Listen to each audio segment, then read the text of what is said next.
warahmatullahi wabarakatuh.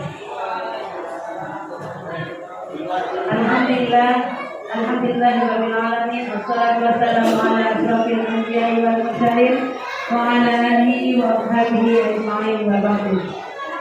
Pertama-tama marilah kita panjatkan puja puji serta syukur kehadirat Allah Tuhan yang Maha Esa, karena pada hari ini kita sudah diberikan kesehatan, keluangan waktu untuk bisa hadir sama-sama dalam acara diseminasi budaya positif. Keduanya salawat serta salam atas junjungan Nabi besar kita Muhammad Sallallahu Alaihi Wasallam. Dengan kita sama-sama bersalawat, Allahumma sholli ala Sayyidina Muhammad wa ala ali Sayyidina Muhammad. Selaku pembawa acara, saya akan membacakan beberapa susunan acara pada pagi hari ini. Yang pertama yaitu pembukaan, kedua menyanyikan lagu Indonesia Raya, yang ketiga sambutan, yang keempat acara inti, yang kelima tanya jawab, dan yang terakhir penutup. Kita mulai dengan acara pertama yaitu pembukaan. Marilah kita sama-sama buka acara ini dengan sama-sama membaca Al-Basmalah. Bismillahirrahmanirrahim. Sebagai acara yang kedua yaitu menyanyikan lagu Indonesia Raya. Kami mohon kepada Bapak, Ibu Guru, dimohon berdiri.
Assalamualaikum warahmatullahi wabarakatuh. Selamat pagi, salam sejahtera untuk kita semua. Alhamdulillah, syukurlah kita panjatkan ya Allah Subhanahu wa Ta'ala Tuhan yang Esa, karena pada sesi kedua kegiatan presentasi dari CGT kita Bu Desa Ketut Tirte, selamat kepada Bu Desa. Ini yang kedua kali ya, dan terima kasih kepada rekan-rekan semua yang telah hadir ya untuk mendukung pelaksanaan kegiatan ini. Salam dan salam kami paling katurkan kepada junjungan alam Nabi besar kita Muhammad Sallallahu Alaihi Wasallam. Semoga kita selalu mendapat syafaat yang amin ya rabbal alamin. Bapak Ibu yang saya hormati, ada beberapa hal mungkin yang patut kita syukuri. Setiap tahun ada guru penggerak ya, yang dulu penggerak. Kenapa? Kegiatan ini pelaksanaannya bagus. Tentang budaya positif modul 1.4 ya bisa 1.4 ya. Setelah ini Bu Desa nanti akan membuat sebuah laporan ya baik itu melalui video, kemudian di-share ke YouTube, itu juga sebagai laporan. Kemudian bisa dimasukkan di dalam KKN sebagai bukti karyanya, ya, bahwa apa yang disampaikannya sangat benar.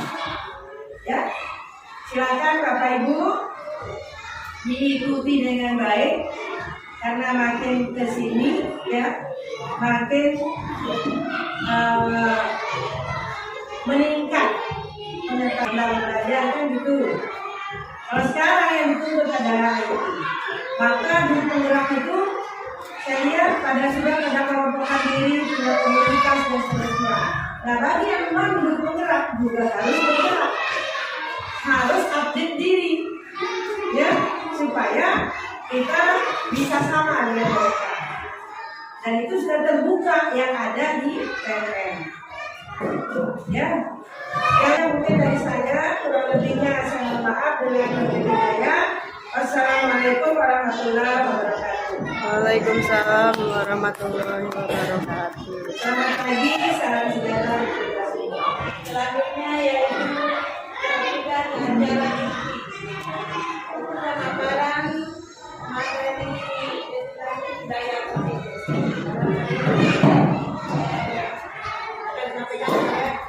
DGP.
Yang saya hormati hari ini yang merasa diri hebat, yang merasa kurang, yang tahu kalau Bapak dan Ibu adalah orang-orang hebat. Karena kita sering juga destinasi mengenai budaya positif yang terlebih dahulu jadi. Nah, yang ada pertanyaan ini. Yang satu, setuju apa tidak setuju Bapak dan Ibu? Yang minta Bapak dan Ibu guru bilang setuju atau tidak setuju. Yang satu, pemberian hukuman dapat mendisiplinkan siswa. Setuju atau tidak setuju Bapak dan Ibu guru? Setuju? Oke, kita terima saja dulu. Yang kedua, pemberian hadiah meningkatkan prestasi siswa. Setuju atau tidak setuju? Coba angkat tangan yang setuju. Ya, pemberian hadiah dapat meningkatkan prestasi siswa. Ya, ada yang setuju, ada yang tidak. Oke, terima kasih. Yang ketiga, guru harus mampu memberikan solusi untuk setiap siswa yang bermasalah. Setuju atau tidak? Ya, guru yang memberikan solusi. Ya, tadi Bapak dan Ibu guru setuju ya? Setuju? Ya, saya terima saja dulu ya. Nah, yang keempat, guru berperan sebagai teman dari siswa. Setuju atau tidak setuju? Tidak setuju. Bapak angkat tangan yang tidak setuju.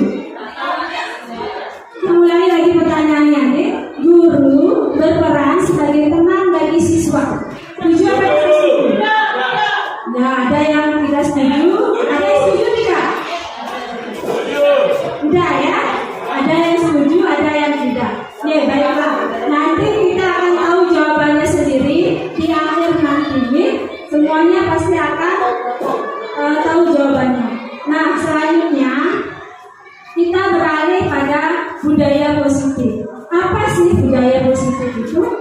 Nah, menurut Positive Mindset, budaya positif itu adalah perwujudan dari nilai-nilai atau keyakinan universal yang diterapkan di sekolah.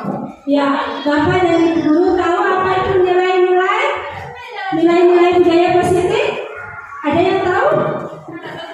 Misalnya, Bu, saya contohkan disiplin. Nah, yang lain apa? Ayo. Budaya positif. Tanggung jawab. Terus apa lagi? Kerjasama. Gotong royong. Nah, itu masuk nilai-nilai positif atau budaya positif. Nah, ada juga di sini ada kata keyakinan universal. Ada yang sudah tahu apa itu keyakinan universal? Yo, siapa yang tahu? Pak Ija? Ada yang tahu? Ya? Contohnya beragama. Ya, keyakinan universal itu adalah kata-kata yang bersifat umum yang diterima oleh semua orang. Ya, ya, baik itu tokoh-tokoh agama, semua agama ya semuanya diterima. Nah itu namanya keyakinan universal. Ya, selanjutnya. Nah hari ini saya akan memaparkan beberapa tentang budaya positif. Ya. Yang pertama disiplin positif. Yang kedua motivasi perilaku manusia. Yang ketiga keyakinan kelas atau sekolah. Yang keempat kebutuhan dasar manusia. Yang kelima posisi kontrol seorang guru. Nah yang keenam adalah segitiga restitusi. Nah di antara ini ada yang asing buat Bapak dan Ibu? Ada nggak yang asing? Ada. Ada yang mana? Segitiga restitusi. Segitiga restitusi. Baik. Nanti kita akan tahu apa itu segitiga restitusi. Ya selanjutnya. Nah sekarang seperti biasa, coba sekarang berpasangan. Cobalah Anda genggam dan dari teman-temannya akan melakukan kegiatan. Cobalah buka.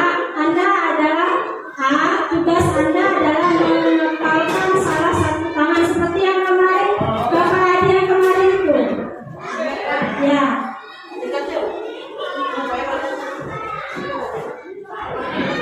Bisa coba berpasangan nih, berpasangan. Coba satu orang yang megang tangannya, satu orang yang berusaha minta dibuka genggaman tangannya.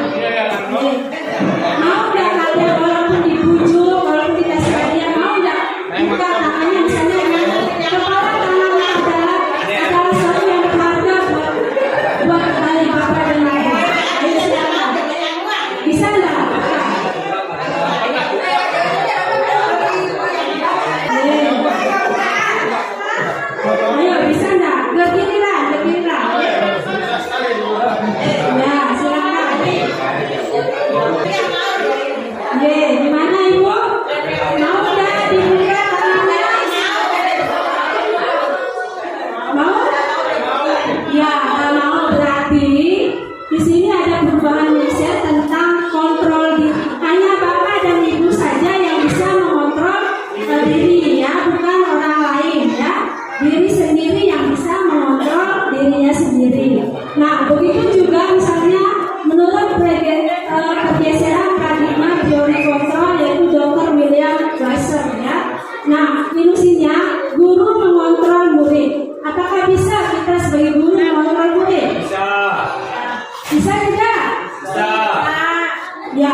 karakter anak tersebut ya.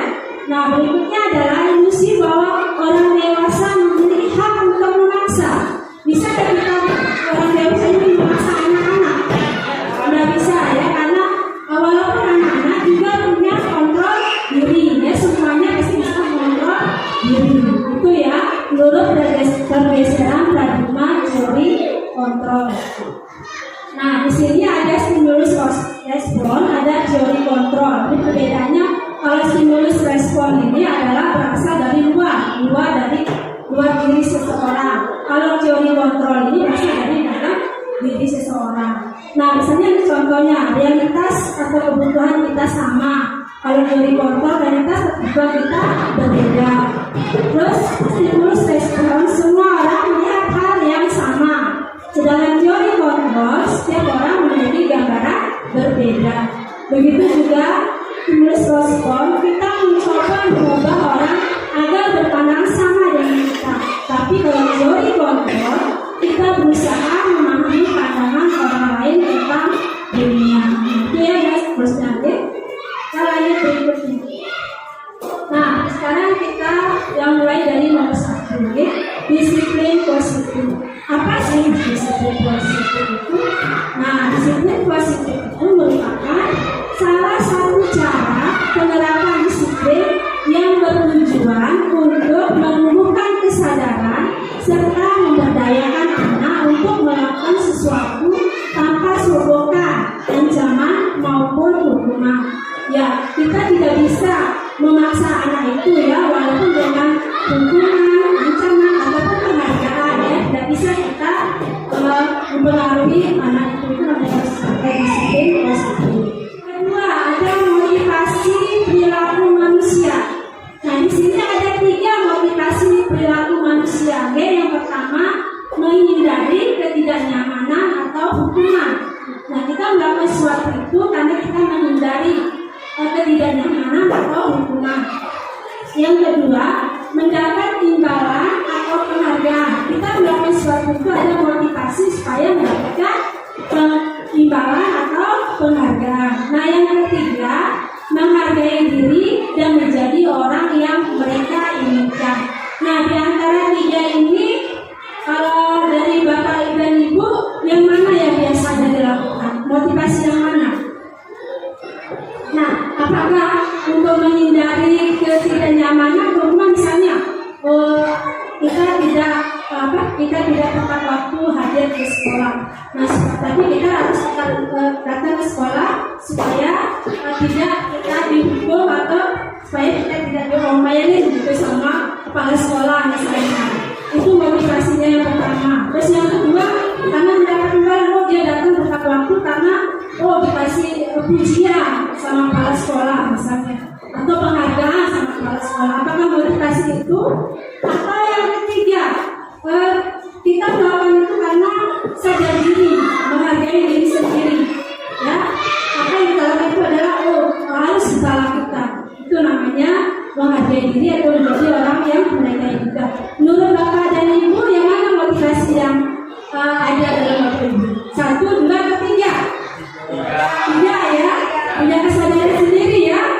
Iya, betul sekali ya, memang hebat-hebat. Saya satu guru utara ya, gurunya ya. Ya, nah contohnya misalnya, walaupun tidak ada kepala sekolah, kita tetap masuk. Tidak adanya kepala sekolah, pulangnya juga tetap kita tepat waktu. Ya, itu namanya kita menghargai diri sendiri atau kesadaran diri sendiri ya. Itu motivasi kita ya untuk melakukan perilaku manusia. Nah, di sini ada 3 ya, ada 3 hukuman, ada konsekuensi, ada restitusi ya. Nah, hukuman itu adalah sesuatu yang menyakitkan dan harus terjadi. Konsekuensi dan sesuatu harus terjadi. Terus restitusi ini adalah merupakan pilihan ya. Terus tidak nyaman ya, yang kita saya definisikan ya, apa itu hukuman, apa itu konsekuensi, dan apa itu restitusi. Nah, hukuman ini adalah tidak terencana, bersifat satu arah, bisa berupa hukuman fisik, psikis atau kata-kata kasar, ya itu kalau hukuman. Nah, kalau konsekuensi ini bersifat terencana, sudah disepakati. Bentuk-bentuk restitusi dibuat oleh pihak guru atau sekolah. Yang ketiga, restitusi ini adalah proses menciptakan kondisi bagi murid untuk memperbaiki kesalahan mereka, sehingga mereka bisa kembali pada kelompok mereka dengan karakter yang lebih kuat. Ini ya, kalau hukuman itu misalnya contohnya, nah misalnya telat 20 menit, nah kita suruh lari keliling lapangan, ya itu contoh dari hukuman. Nah kalau konsekuensi, contohnya misalnya kita sudah sepakat dengan anak-anak, misalnya kita buat peraturan kelas, ya kalau misalnya tidak membersihkan kelas atau tidak piket, nah konsekuensinya adalah misalnya mengeluarkan uang 500, itu konsekuensinya. Itu ya kalau konsekuensi. Sedangkan restitusi ini adalah kita menciptakan kondisi, ya kita ajak anak itu kita berbincang-bincang, terus kita berusaha untuk bukan kita mencarikan solusinya, ya kita tunjukkan supaya mereka bisa mencari solusi sendiri apa yang akan dia lakukan. Misalnya contohnya misalnya ada anak sedang mengambil uang temannya, ya ada mengambil uang temannya. Terus bukan kita berikan hukuman, bukan kita berikan kesepakatan, tapi kita tanya apa yang akan kamu lakukan nantinya, ya supaya bisa merubah sifatnya itu, supaya bisa merubah kesalahannya itu, sehingga dia tidak merasa dipojokkan sama guru ataupun temannya, tapi lebih kuat, lebih bisa memperbaiki diri. Itu namanya konsekuensi. Nah berikutnya, nah sekarang yang ingin bertanya, apakah ini konsekuensi atau hukuman? Dia ada pertanyaan. Nah, mencatat 100 kali di dalam buku kalimat, saya tidak akan terlambat lagi karena terlambat ke sekolah. Hukuman atau konsekuensi? Ya, konsekuensi karena masih setara, ya karena terlambat menulis kata terlambat, ya di sekolah. Terus lari mengelilingi lapangan basket 2 kali karena terlambat hadir di sekolah. Hukuman, ya. Terus yang ketiga, membersihkan coretan yang dibuatnya di meja tulis. Konsekuensi, tepat sekali. Terus murid diminta untuk push up 15 kali karena tidak menggunakan masker di sekolah. Hukuman. Selanjutnya,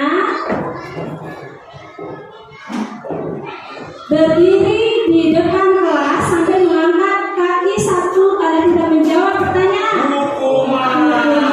Ya, tepat sekali, ya.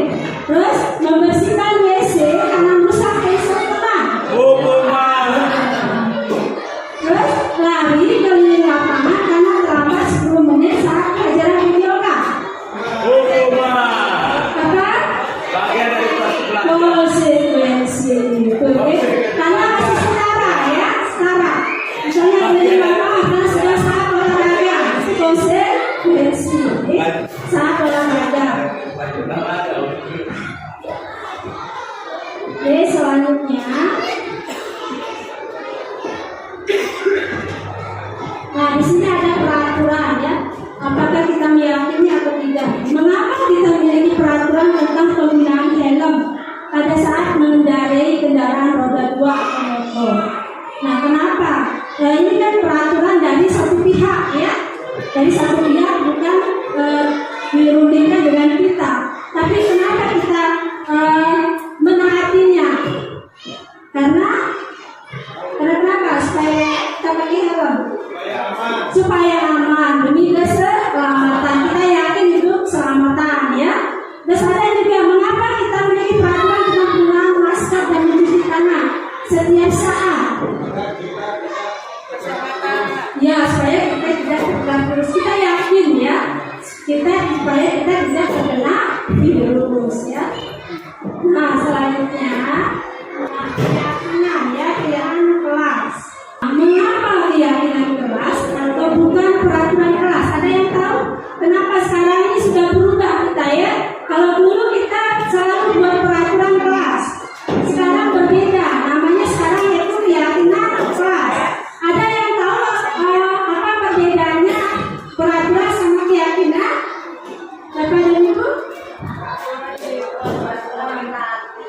peraturan.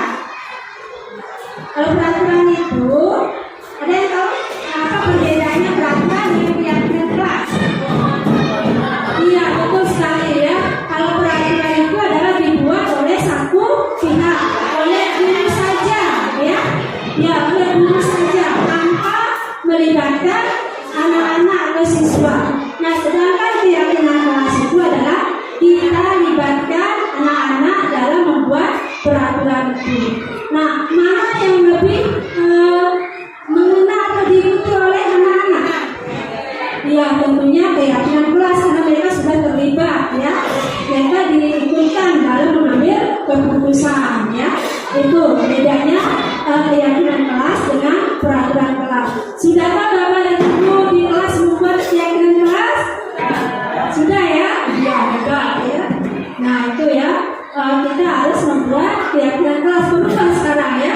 Kalau dulu kita buat peraturan kelas, kalau sekarang keyakinan kelas. Ada juga perbedaannya ya. Kalau peraturan kelas itu ada yang melarang ya, misalnya tidak boleh membuang sampah sembarangan. Nah, kalau di keyakinan kelas dijadikan kalimat positif. Kalimat positifnya apa? Iya, buanglah sampah pada tempatnya. Itu ya perbedaannya juga ya. Kita tidak boleh yang negatif ya, tapi kita buat yang positif ya. Itu keyakinan kelas dan peraturan kelas. Nah, prosedur pembentukan keyakinan sekolah atau kelas. Nah, sebelum kita membuat keyakinan kelas, ada prosedurnya ya, biar kita bisa membuat keyakinan kelas di kelas. Nah, yang pertama, cara pertama kita siapkan dulu ya kertas-kertas. Nah, setelah itu kita jelaskan pada murid apa sih itu keyakinan kelas, apa itu peraturan kelas. Nah, dan berikutnya siswa disuruh menulis, ya, menulis apa peraturan yang harus diamalkan di dalam kelas itu, ya. Kita suruh menulis mereka. Nah, setelah itu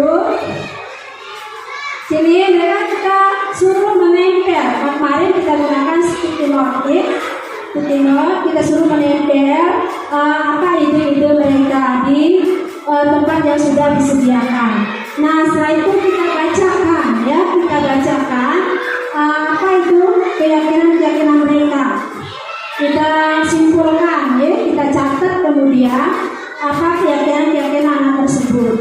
Nah, berikutnya, setelah itu kita suruh tanda atau kita suruh buat tulis namanya atau pada jempol ya. Dan setelah itu kita tempelkan nanti keyakinan kelas itu di tembok. Nah, di sini ada posternya yang sudah jadi ya. Cukup 5 saja keyakinan yang harus diikuti dalam kelas itu. Dan yang banyak itu kita cukup ambil kesimpulan saja, yang sama itu kita jadikan satu. Oke ya. Nah, kembali ulang ya yang ke tadi itu.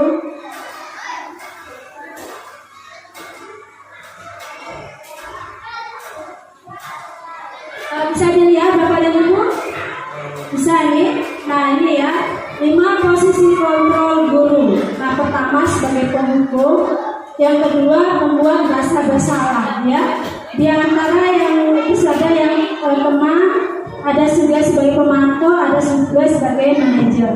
Tapi di sini yang 2 ini berasal dari eksternal ya. Terus yang manajer ini baru internal ini.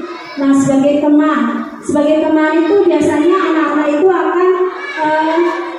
akan terikat ya sama gurunya kalau sebagai teman. Nah, sebagai pemantau ini masih seperti manajer tapi masih menggunakan konsekuensi ya, masih menyalahi anak-anak. Nah, terus manajer baru kita berikan supaya anak itu bisa menyelesaikan masalahnya sendiri. Nah, ini berikut contoh video posisi kontrol guru yang sedangkan kita tahu mana sebagai posisi tenang, rasa bersalah, dan juga sebagai penghukum dan juga pemantau dan manajer. Mari kita saksikan nih. membuat merasa bersalah. 3. Posisi teman. 4. Posisi pemantau atau monitor. Dan 5. Posisi manajer. Untuk lebih memahami kelima posisi tersebut, mari kita saksikan kasus Naren yang terlambat hadir 20 menit di sekolah dan melihat bagaimana kelima posisi kontrol dalam menghadapi masalah tersebut. Sini kamu. Selamat pagi, Bu. Selalu terlambat.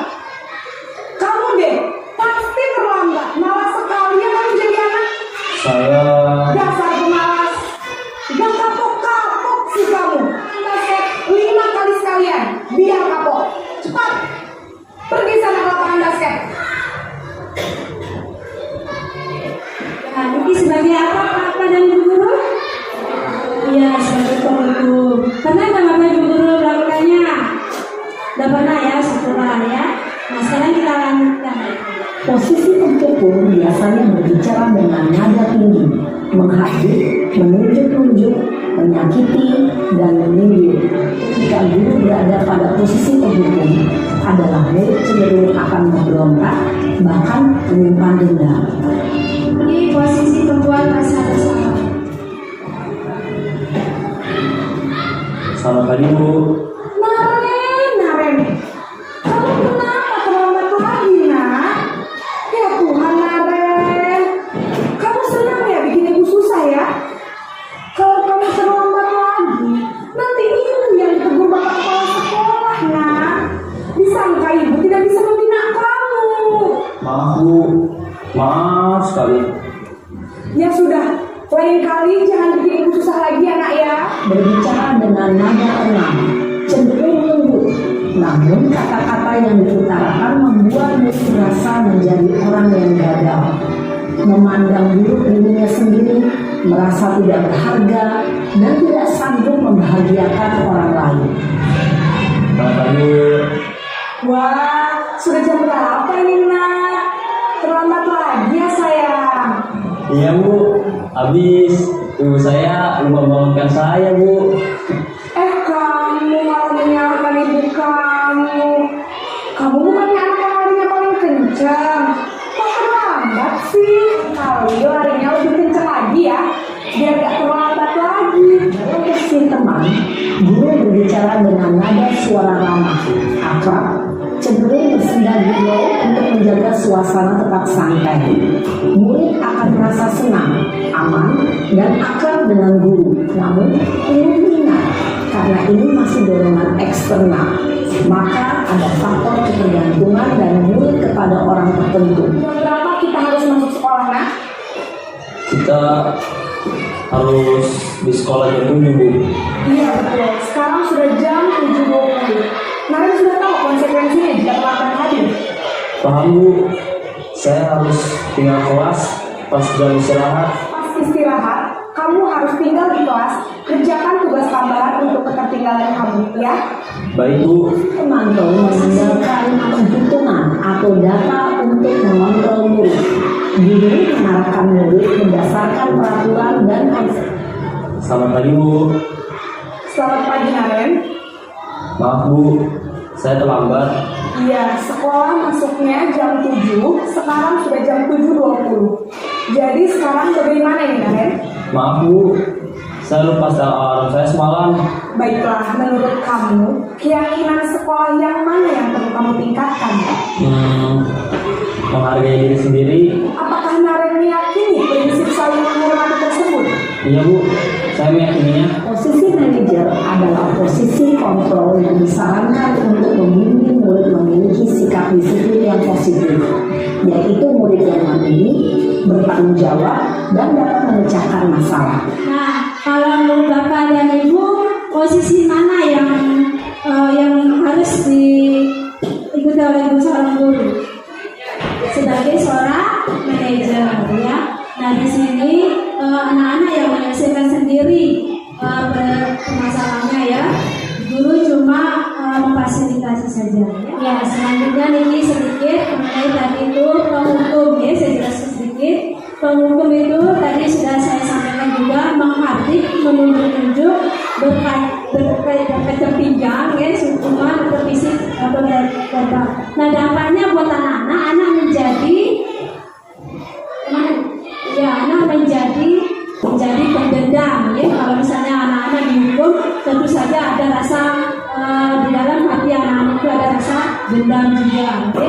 Nah itu yang kita juga hindari sebagai seorang guru. Nah ada juga membuat rasa bersalah. Jadi dampaknya tadi sudah disebutkan tadi itu ya, membuat siswa itu merasa bersalah, rendah diri ya. Justru ini yang akan membahayakan anak-anak itu sendiri ya, karena dia selalu menyalahkan dirinya sendiri ya. Nah sekarang sebagai teman itu bagus ya, tapi nanti ketergantungan ya sama gurunya ya. Cuma satu guru yang tergantung ya. Kalau guru yang lain dia tidak akan diindahkan, maka kata-kata yang guru yang lain tidak akan diindahkan. Itu dampak dari sebagai posisi sebagai teman. Nah sebagai pemantau dampaknya itu ya tidak sepenuhnya mandiri, masih tergantung sama konsekuensi ya. Sedangkan yang paling baik itu adalah sebagai manajer ya. Sebagai manajer kita biarkan anak-anak itu menyelesaikan masalahnya secara mandiri sendiri-sendiri. Dengan begitu mereka bisa menyelesaikan masalah dan tidak akan mengulanginya lagi. Posisi yang kelima yaitu posisi 5 kebutuhan dasar manusia. Apa saja 5 kebutuhan dasar manusia? Kita bisa sebutkan. Yang satu, bertahan hidup. Yang kedua, kasih sayang dan rasa diterima. Yang ketiga, penguasaan. Yang keempat, kebebasan. Dan yang kelima, kesenangan. Ini yang kita miliki ya. Ada 5 kebutuhan dasar sebagai seorang manusia ya, baik itu sebagai kita sebagai seorang dewasa ataupun sebagai anak-anak. Nah di sini bertahan hidup ini, apakah misalnya banyak keturunan juga termasuk bertahan hidup ya? Ya, masuk ya. Nah juga yang bertahan hidup ini termasuk misalnya ada kebutuhan makanannya, sandalnya, pangannya itu termasuk ya. Begitu juga dengan keturunan juga termasuk bertahan hidup. Nah kasih sayang merasa diterima. Nah kasih sayang ini kalau anak-anak kurang kasih sayang, tentunya juga akan membuat anak-anak itu juga menyimpang ya. Kalau kurang kasih sayang misalnya mencari perhatian ya dengan berbagai cara. Terus ketiga, penguasaan. Nah anak-anak ini baik guru ataupun anak-anak pasti ingin ada rasa penguasaan. Ini misalnya menjadi yang terbaik, ingin menjadi seorang pemimpin. Nah bagaimana caranya bisa memenuhi itu? Terus kebebasan, anak-anak itu atau kita sendiri tidak bisa dikekang ya. Kita maunya bebas ya, biar tidak bosan juga. Terus kesenangan juga. Ayo Bapak dan Ibu guru, kesenangannya apa saja misalnya? Banyak ya. Banyak uang ya. Kalau senang banyak uang ya. Terus kalau senang bagaimana? Rekreasi ya. Itu ya kesenangan, itu kebutuhan wajar, itu wajib buat kita ya. Karena kita harus memenuhi yang kelima ini ya. Kalau kita tidak memenuhi kelima ini ada ketimpangan ya. Ada itulah yang terjadi pelanggaran karena tidak terpenuhinya salah satu dari kebutuhan dasar manusia ya. Contoh ada ini ya, coba saya bacakan. Aku senang main kejar-kejaran dengan ibu guru. Nah ini kebutuhan mana yang diinginkan sama anak-anak tersebut? Apa? Iya betul sekali, kesenangan. Terus kedua, ibu kejar aku karena ibu guru sayang aku. Apa biasanya? Iya, kasih sayang dan perhatian dan rasa diterima. Yang ketiga, aku hebat kan, bisa bikin ibu guru kejar aku. Nah ini yang mana? Bukan yang mana ini? Ya, itu adalah penguasaan ya. Kalau itu rasa hebat, ya siapapun pasti ingin terbaik ya. Nah yang keempat, aku bosan belajar mewarnai terus di dalam kelas. Nah ini rasa betul mana ini benar? Iya betul sekali ya, kebebasan ya. Itu ya yang belum yang berusaha dipenuhi.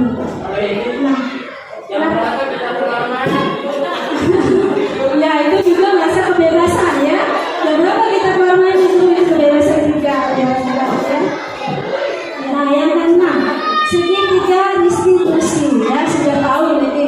bapak-bapak guru hebat yang satu sudah mengetahui semuanya ini. Sebenarnya nggak perlu saya sampaikan lagi, Bu. Ya, kalau gitu kita langsung aja dengan videonya ya, biar bersingkat waktu. Ya, langsung saja videonya. Gerakan segitiga restitusi. Salam bahagia Ibu dan Bapak guru hebat.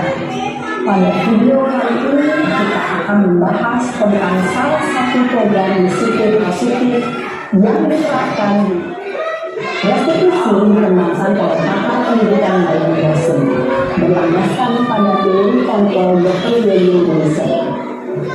Segitiga restitusi adalah suatu proses dialog yang dijalankan oleh guru atau orang tua agar dapat menghasilkan milik yang mandiri dan bertanggung jawab. Ini terdiri dari 3 langkah yang digambarkan pada ketiga sisi pada segitiga, mulai diberlakukan usaha untuk memperbaiki masalah. Dengan memahami struktur penerapan segitiga restitusi, diharapkan guru dapat menerapkan posisinya sebagai manajer dengan mengajukan pertanyaan-pertanyaan bermakna yang dapat membuat murid menjadi lebih percaya diri, bertanggung jawab, dan mandiri. Tadi dari segitiga restitusi ini kita diharapkan sebagai apa, Bapak dan Ibu? Manajer. Sebagai manajer, ya.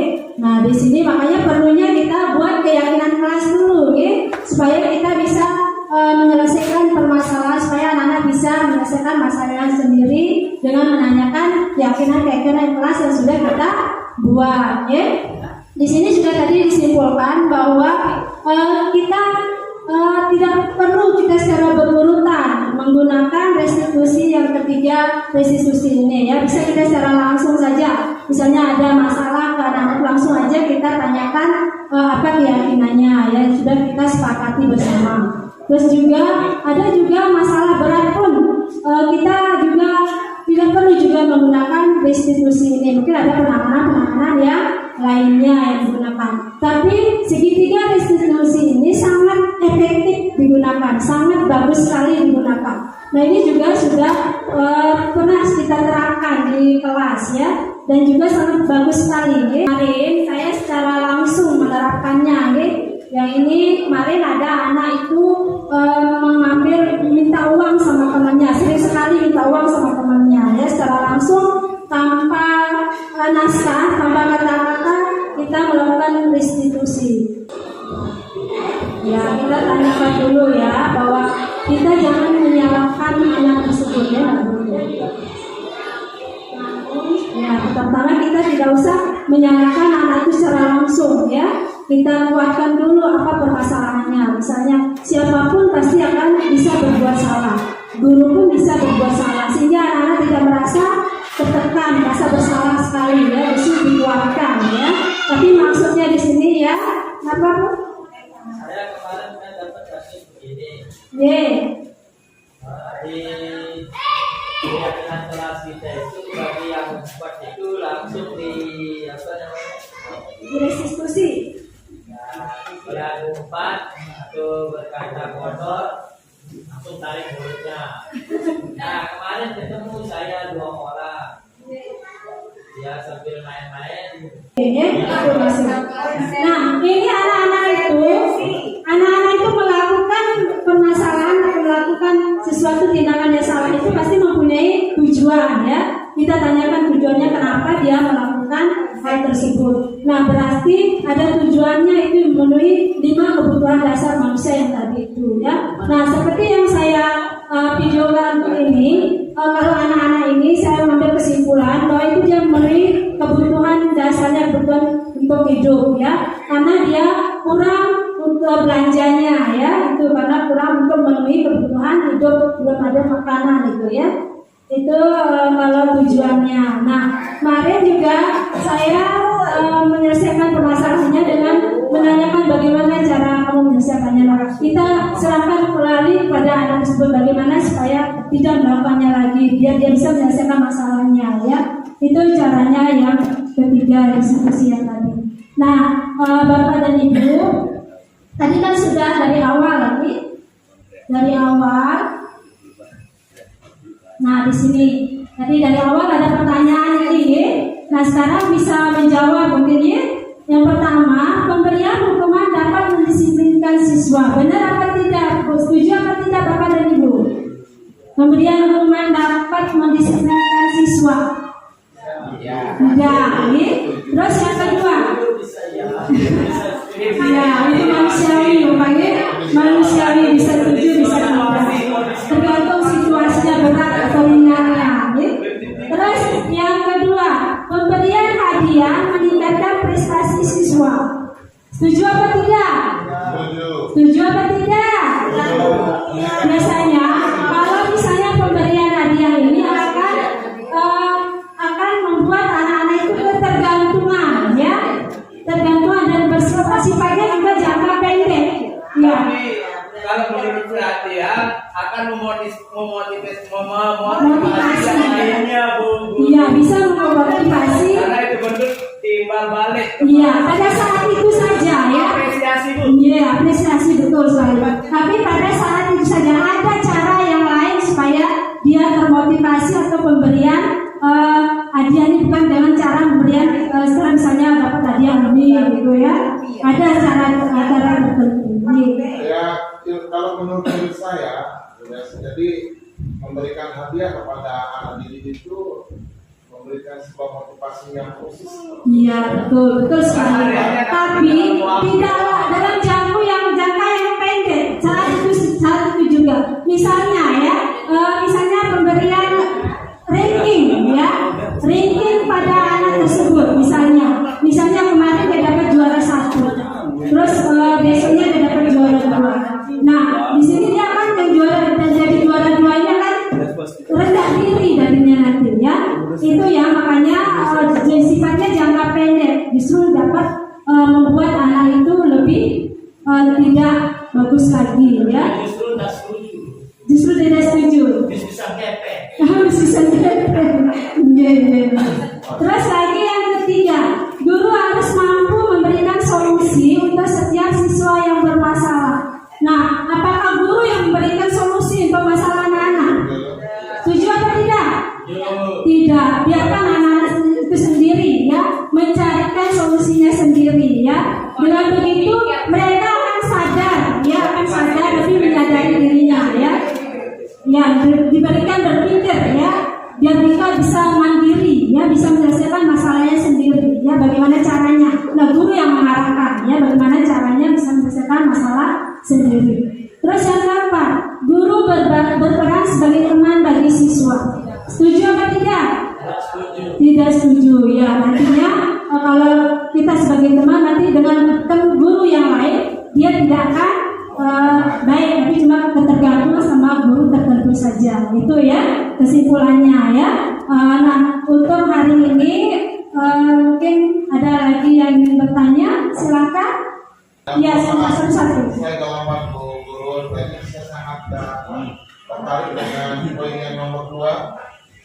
Ya. Nomor 1. Pemberian hukuman dapat mendisiplinkan siswa. Nomor 3 itu. 2. Pemberian hadiah meningkatkan prestasi siswa. Iya. Pemberian hadiah terhadap siswa. Dulu kalau anak tahun 80-90-an itu sangat sangat memberikan sebuah kesan yang baik bagi anak didik kita. Iya, Nah, betul. berbicara tentang model kurikulum kita yang sekarang, lalu kemudian bagaimana apakah ada langkah-langkah alternatif yang lain selain memberikan hadiah kepada anak didik untuk mengingat kurikulum kita kurikulum merdeka, dan sekali kita samakan kurikulum tahun 93 dan 94 itu dengan yang sekarang. Apakah ada alternatif lain untuk mencari dukungan istilahnya motivasi bagi anak selain daripada memberikan hadiah? Iya, sebelum saya jawab mungkin ada teman-teman yang bisa menjawab di sini. Mungkin ada yang lebih kompeten di sini, silakan. Ada yang bisa menjawab? Ada alternatif lain? Ada yang bisa menjawab? Iya, silakan. Nanti Bu Yayu. Ya, terima kasih Bu Yayu telah membantu saya. Assalamualaikum warahmatullahi wabarakatuh. Sedikit untuk hadiah ini tidak hanya berupa ranking, tetapi reward yang berupa makanan atau hadiah-hadiah lainnya dalam pembelajaran. itu bersifatnya hanya sementara. Jadi nanti ketika Bapak Ibu mengajar lagi, kemudian tidak ada hadiah di dalamnya, maka anak-anak akan menagih mana hadiahnya, dan itu akan bersifat sementara. Kalau hadiah, dia hanya semangat kalau ada hadiah. Ketika tidak ada hadiah, maka dia tidak akan semangat. Begitu mungkin untuk hadiah ini. Nah, untuk hadiahnya itu kita bisa ganti dengan reward berupa ucapan atau kata-kata saja. Mungkin begitu dari saya. Ya, betul. Mungkin sedikit tambahan dari dia. Terima kasih Bu Yai. Tepuk tangan untuk Yai dulu. Ya. Itu sudah terjawab, Bapaknya sudah dijawab sama Ibu. Ya, demikian ya. Kalau hadiah itu sifatnya sementara ya. Nanti kalau kedepannya dia akan ketergantungan minta hadiah terus ya. Kita bisa diberikan reward pada jempol, gitu kan, mereka senang juga ya. Nah itu ya. Ada lagi yang ingin bertanya, silahkan. Atau mungkin karena ada waktu, Bapak Ibu kan ada undangan gitu ya. Ya, dah. Minta jempol lagi ya. Kasih jempol gratis kok ya. Gratis jempol ya. Ya udah. Baiklah, terima kasih Bapak Ibu sudah hadir di sini. Saya ucapkan banyak terima kasih. Mohon maaf kalau ada kata-kata saya yang salah, yang tidak berkenan di hati Bapak dan Ibu guru. Saya akhiri dengan ucapan banyak terima kasih. Sekian.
Ya, boleh minta kopi misalnya. Rapid, bukan rapid. Ya, rapid.